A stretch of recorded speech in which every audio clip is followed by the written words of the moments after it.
আসসালামু আলাইকুম।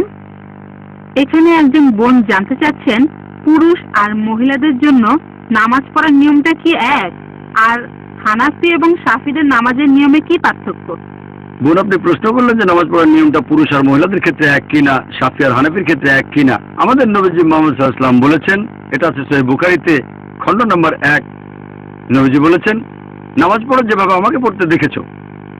নবীজি এটা বলেননি যে মহিলারা একভাবে নামাজ পড়বে, পুরুষরা আরেকভাবে নামাজ পড়বে। আরেকটা হাদিস, এটা হচ্ছে সহিহ বুখারী খণ্ড 1 বুক অফ সালাহ, যে সাহাবিয়াগণও পুরুষদের মতো করে নামাজ পড়তেন।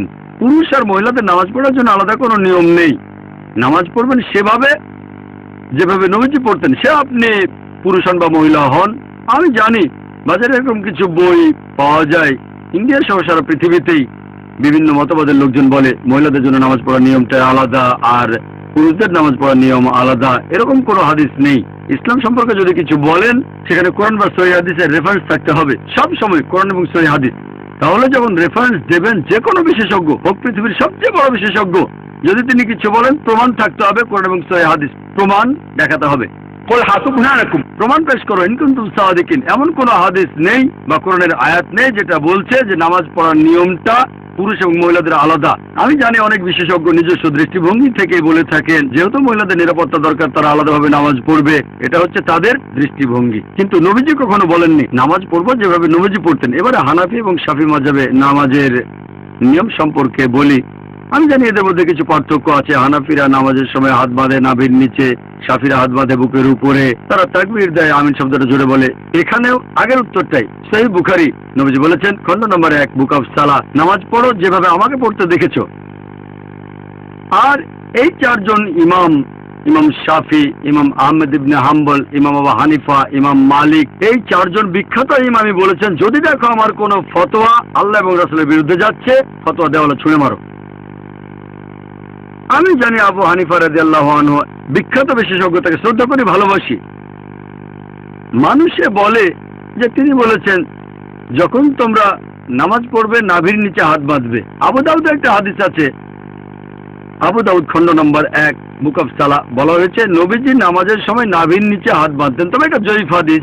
ঠিক এর পরের হাদিসটাই বলছে, যেটা সহিহ হাদিস, যে নবীজি হাত বাঁধতেন নাভির উপরে। আরো সহিহ হাদিস আছে সহিহ ইবনে খুজাইমা, যেটা বলছে নবীজি হাত বাঁধতেন বুকের উপরে। সহিহ হাদিস যখন বলছে নবীজি বুকের উপর হাত বাঁধতেন, নাভির নিচের হাদিসটা জয়ীফ। তাহলে নামাজ পড়ার সঠিক নিয়ম বুকের উপর হাত বাঁধা।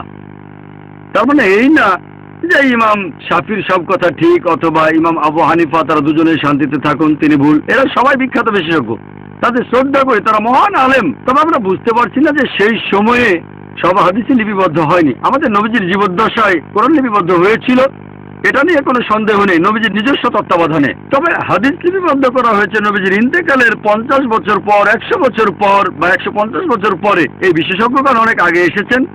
আর যেহেতু তাদের কাছে সবগুলো সহিহ হাদিস ছিল না, তারা তখন যে ফতোয়া দিয়েছেন সেগুলো তাদের তখনকার জ্ঞানের ভিত্তিতে।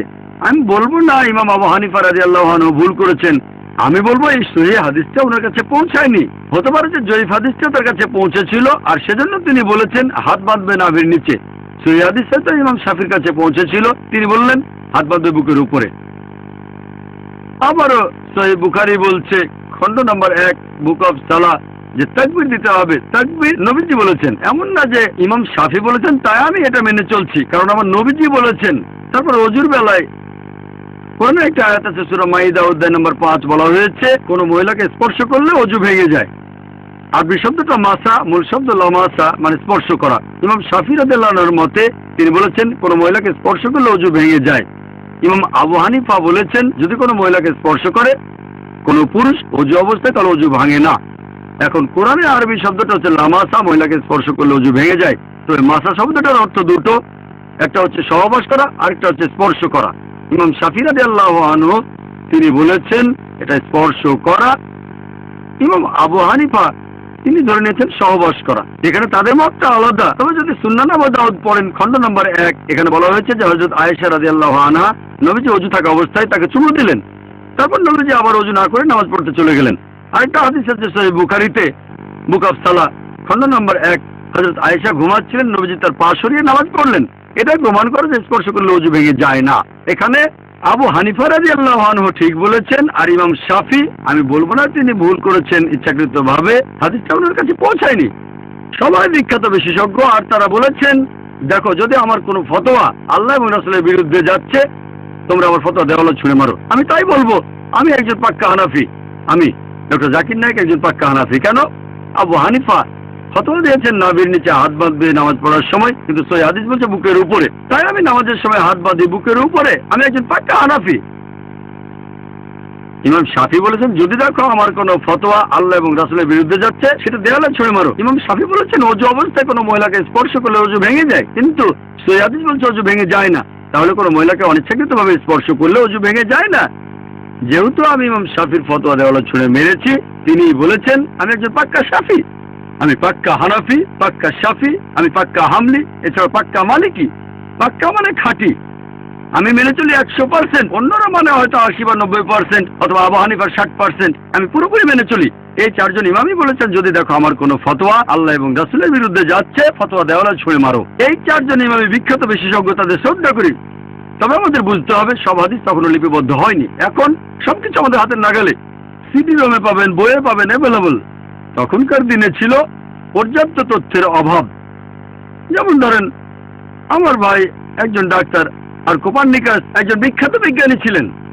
তবে বিজ্ঞানের ব্যাপারে কোপার্নিকাসের চেয়ে আমার ভাইয়ের জ্ঞান অনেক বেশি, আইনস্টাইনের চেয়েও। তবে আইনস্টাইন আরো মেধাবী ছিলেন। এখন বিজ্ঞান অগ্রসর হয়ে গেছে, তার মানে এই নয় যে আমার ভাই আইনস্টাইনের চেয়ে অনেক বেশি মেধাবী। আইনস্টাইন আমার ভাইয়ের চেয়ে অনেক বড় জিনিয়াস। তবে যেহেতু অনেক বছর পার হয়ে গেছে, আমার ভাই বিজ্ঞান সম্পর্কে তথ্য বেশি জানে, আধুনিক তথ্য বেশি জানে। তবে বেশি মেধাবী আইনস্টাইন, আইজাক নিউটন বা কোপার্নিকাস। যেহেতু বিজ্ঞান অগ্রসর হয়েছে, তাই আমরা একটু বেশি তথ্য জানি।